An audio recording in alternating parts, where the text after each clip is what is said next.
Welcome to my expat stories. This one's raw. Tonight's tale comes from Tyler, 29 years old, tech sales out of Austin. This guy had travelled before Bangkok, Mexico City, Barcelona, knew about tourist scams, knew about girls who worked the clubs, thought he was too smart to fall for the obvious traps. Tyler came to Cartagena for a week. Solo trip.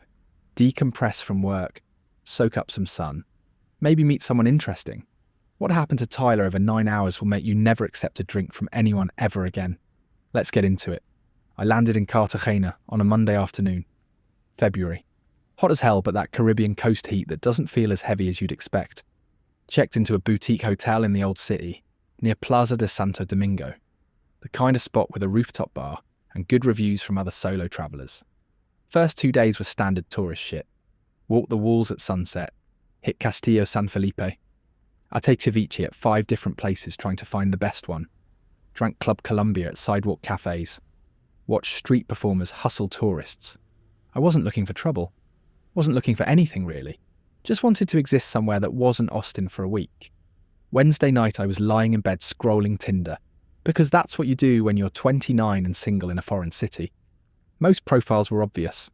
Instagram models with 3 photos, girls in bikinis. Looking for generous friends in the bio, party girls with Snapchat handles. I swiped left on all of them. I'd been around enough to know what that meant. Then I saw Leidy.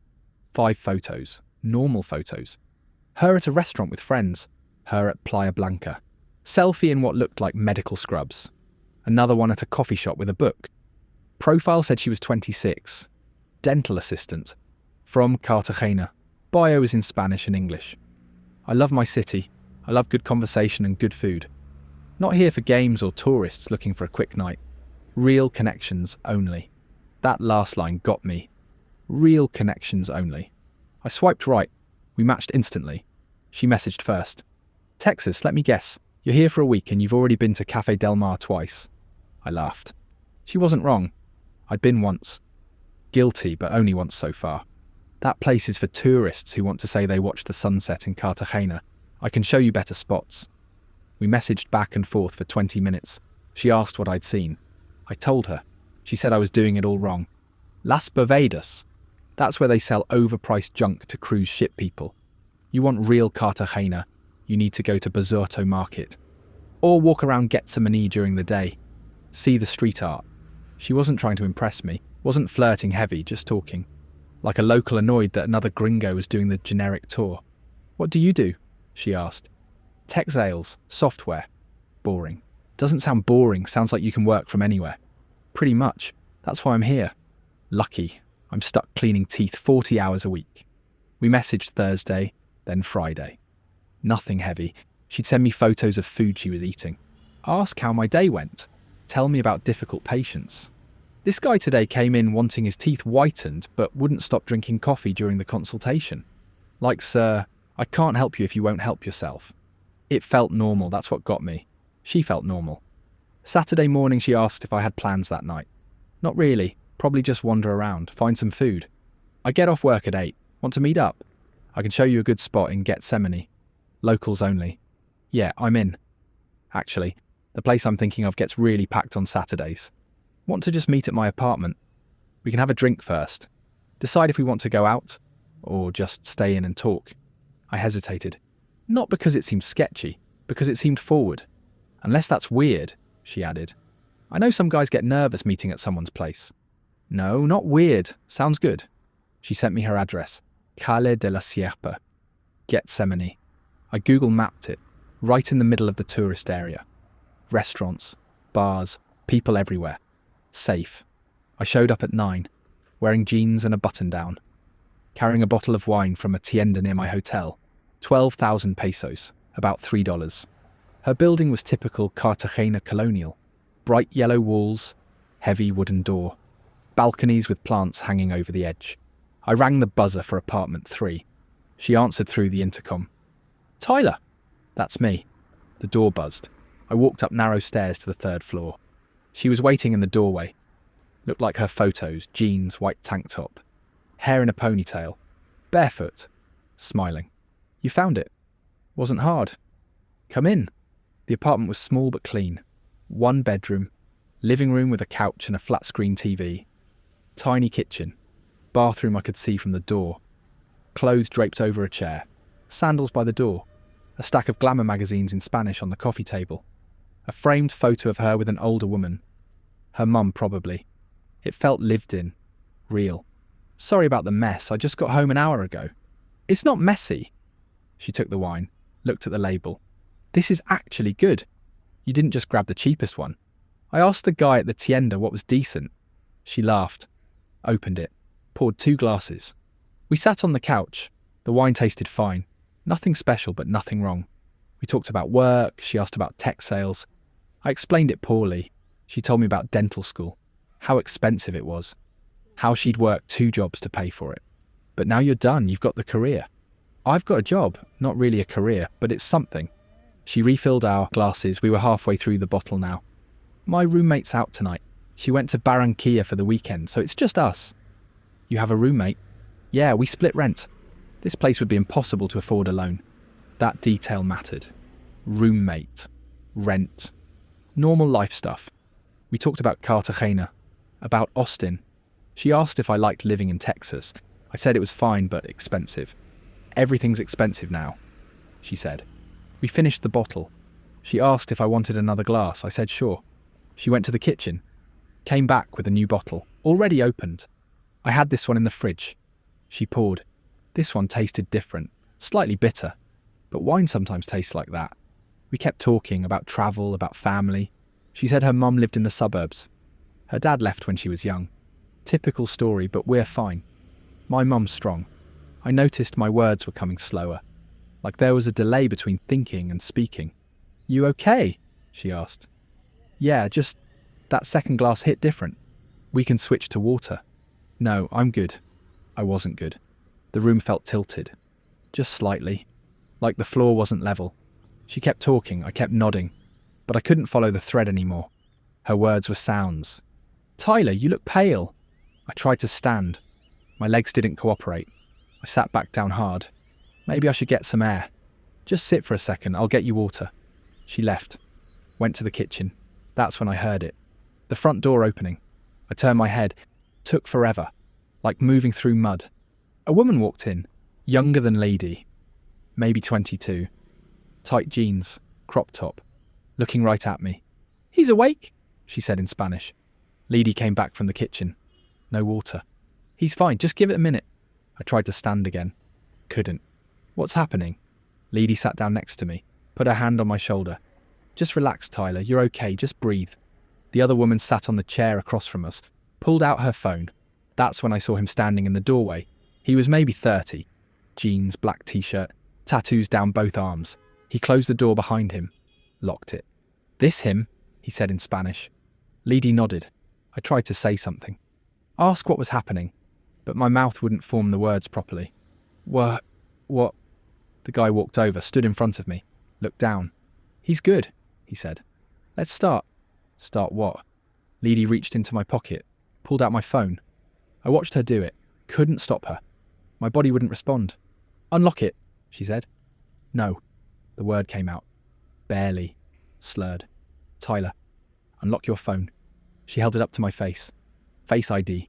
It unlocked. I didn't want it to, but I couldn't look away.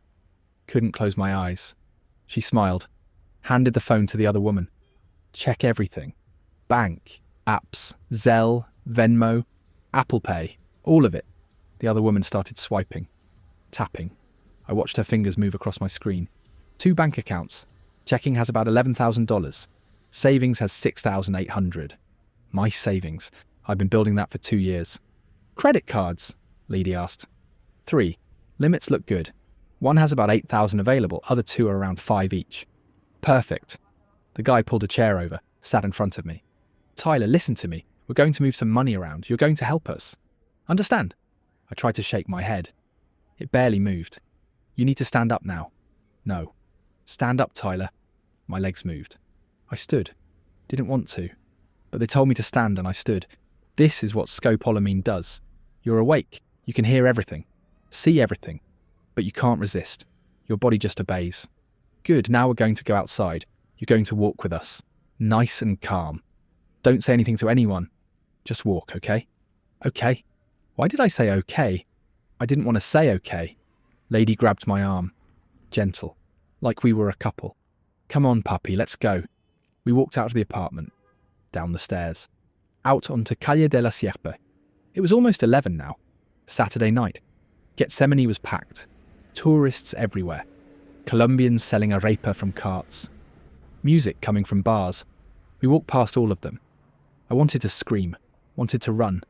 Wanted to grab someone and tell them I was being robbed. But I just walked. Quiet. Compliant. We turned onto Calle del Guerrero. The guy walked ahead. The other woman behind. Leidy next to me. Holding my arm like we were together. There's one, the guy said. ATM, Bank Colombia.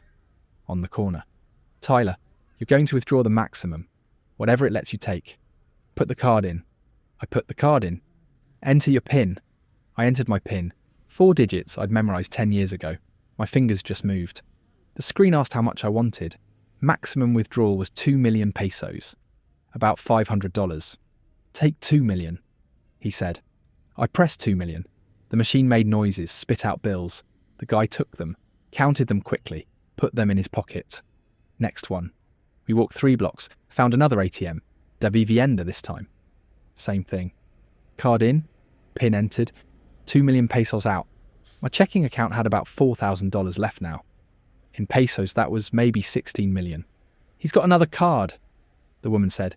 She was still holding my phone, looking through my wallet app. Good, use it. Third ATM, different card. 2 million more. Fourth ATM, back to the first card. It let me withdraw again. Some ATMs have daily limits. Some have limits per transaction. They knew which ones to use. We hit 6 ATMs total. Walked through Getsemaní and into Centro. I withdrew somewhere around 12 million pesos, about $3,000. Every ATM we passed people. Couples, families, police officers twice. I couldn't say anything. Couldn't signal. Just walked between them like we were friends out for the night. Checking account is almost dry, the woman said. Still got savings and credit cards. Let's go back to the apartment. Do the transfers there. We walked back. Same route. I was sweating. Not from heat. From whatever was in my system. My heart was racing, but my body felt heavy. Back in the apartment. They sat me on the couch. Leidy sat next to me, put her hand on my leg. You're doing great, Tyler, just a little more. The woman opened my banking app, started setting up transfers. I need you to verify this. Face ID. She held the phone up. I looked at it. It verified. Transfer pending. $6,800. From savings to checking. Now Zelle. She opened a Zelle. Started typing a phone number I didn't recognise. Send 2,000. It needs Face ID. I looked at the phone. It verified. $2,000. Sent. Again. Another Face ID. 2,000 more. Again. 2,000 more. 6,000 total. My savings account was empty now. Credit cards, the guy said. The woman opened Apple Pay, added one of my credit cards to her phone somehow, started making purchases. I watched her, buying things on Exito's website. Electronics, a laptop, headphones, a TV. She'd buy it. Select store pickup. Move to the next item. This one's maxed, she said after 10 minutes. $8,000. Gone. She switched to the second card. Same thing. Exito. Falabella. Another electronics site. 5,000 more. Third card. Same process. 4,000. Total damage so far. Somewhere around $28,000. In less than 3 hours. My head was clearing. I could think a little more, but my body still wouldn't cooperate. Is there more? The guy asked. The woman checked my phone. Scrolled through apps. Venmo has like 300. PayPal is linked, but he doesn't have a balance. Take the Venmo. She did. That's it. He's dry. The guy looked at me. You did good, Tyler. We're done. Leidy stood up. Went to the kitchen. Came back with a bottle of water. Drink this. She put the bottle to my lips. Tilted it. I drank. Didn't want to, but she told me to drink. So I drank. He's going to crash soon, the other woman said. Good, let him sleep it off. We'll dump him after. Dump me where? The room started spinning harder. Everything was blurry. Leidy's face, the guy's tattoos, the TV on the wall. I tried to stand, fell forward. The guy caught me. Easy, just relax. I couldn't relax, couldn't fight, couldn't do anything. Everything went dark. I woke up in a taxi. Engine running. Driver staring at me in the rearview mirror. "You okay, amigo?" My head felt like it was stuffed with broken glass. My mouth tasted like chemicals and metal. "Where am I?" "Boca Grande. You told me to bring you here. You already paid." "Boca Grande." Miles from Getsemaní. I looked at my hands. No phone. Checked my pockets. No wallet. No keys, no cards, nothing. "What time is it?" 6:30 in the morning. 6:30. I'd met Leidy at 9. 9.5 hours. Most of it gone. Some of it I remembered. The ATMs, the transfers. Watching them drain everything. But I couldn't stop them. Couldn't fight, just did what they said. "Can I borrow your phone?" He looked at me. Suspicious. "Please, I was robbed. I need to call my hotel." He handed me his phone. Ancient Samsung with a cracked screen. I called my hotel. Explained I'd been robbed. Lost my room key. Lost everything. They said they'd let me in if I had ID. I didn't have ID. "I'll come to the front desk, just... please, I need help." The driver took me back to the old city. Didn't charge me. Probably felt bad. I walked into my hotel. The morning clerk looked alarmed. "Sir, are you okay?" "I was drugged. Robbed. I need to get to my room." She checked my passport photo. Let me in. I went upstairs. Sat on the bed. Opened the hotel room safe. My passport was still there. Backup credit card I'd left behind. Some cash. At least they hadn't gotten into my room. But they'd gotten everything else. I needed to call my bank. Cancel cards. File a police report. I needed to figure out how much they'd actually taken. I needed to understand how they'd done this. But first I just sat there, staring at the wall, trying to remember, trying to forget. I'd walked to 6 ATMs, authorised 12 Zelle transfers, watched them buy $18,000 worth of electronics, and I couldn't stop any of it. That's what Scopolamine does. Makes you a puppet. And they played me perfectly. I borrowed the hotel phone, started making calls, first bank, checking account. I need to report fraudulent activity, multiple unauthorised withdrawals and transfers. The rep put me on hold, came back 3 minutes later. "Sir, I'm showing 6 ATM withdrawals between 11 p.m. and 1 a.m. last night. Total of about $3,000 and multiple Zelle transfers. Were these not authorised?" "No, I was drugged. Robbed." "I understand, however, the withdrawals were made using your PIN and the transfers were verified with biometric authentication. Face ID. Because they drugged me, they made me do it." Silence on the other end.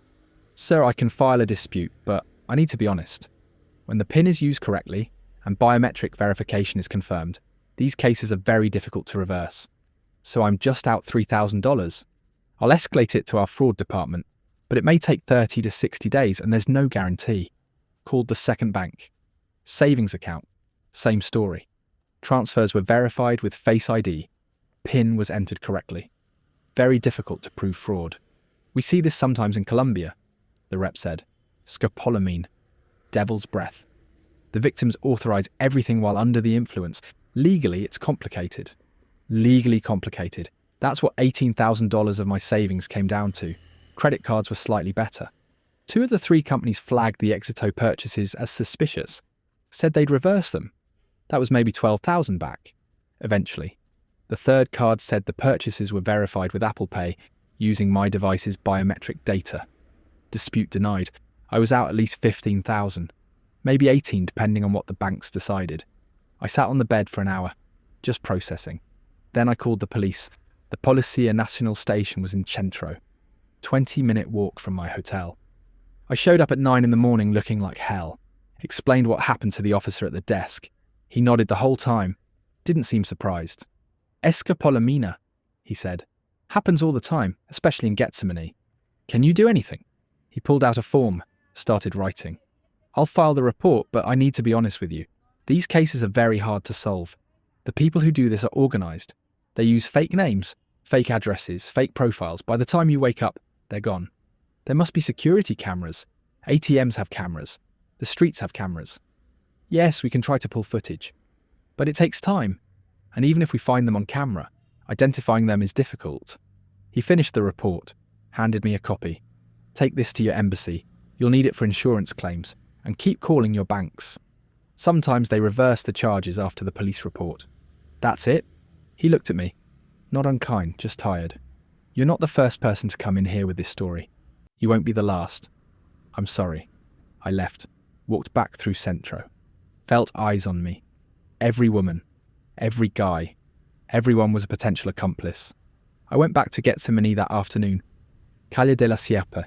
Found the yellow building. Rang the buzzer for apartment 3. No answer. Rang it again. Nothing. I waited. 20 minutes later, an older woman came out.